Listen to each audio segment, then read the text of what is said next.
Karibuni tu kwa jamani. Asante. Nihudumie nini? Wacha mpenzi wangu, iko wapi hizo kitendo yako? Au chagu?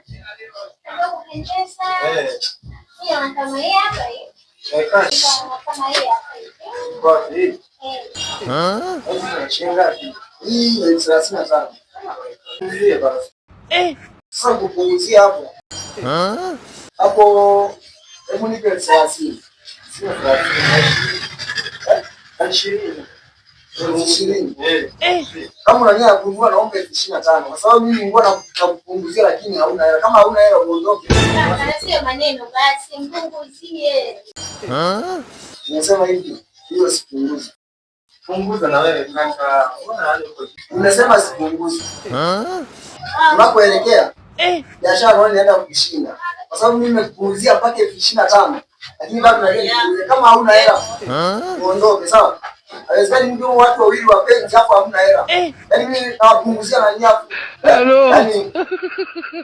Yaani shilingi ngapi kaka hiyo kofia hii? Kwa hiyo acha hizo kofia hapo. Yaani wewe una hela afu unakuja kuchukua kofia. Acha kofia na wewe mbaya hivyo. Yaani unavaa vitu na hebu vaa hiyo kofia kwanza. Umeona ulivyopendeza? Alafu unakuja kuletea mapigo za kishambani mimi nakupunguzia. Maana mimi nakuuliza bei shilingi ngapi kaka hii? Wewe. Kule. Yaani watu tunawapunguzia alafu bado yaani kofia nzuri tunawapunguzia bado na bei. Ndugu Mtanzania, unaongea na Mr. Dave. Hapa pia unajipatia t-shirt yako safi kwa bei rahisi sana. Pia kuna suruali safi. Kingine usisahau kusubscribe, comment na kulike. Asanteni sana.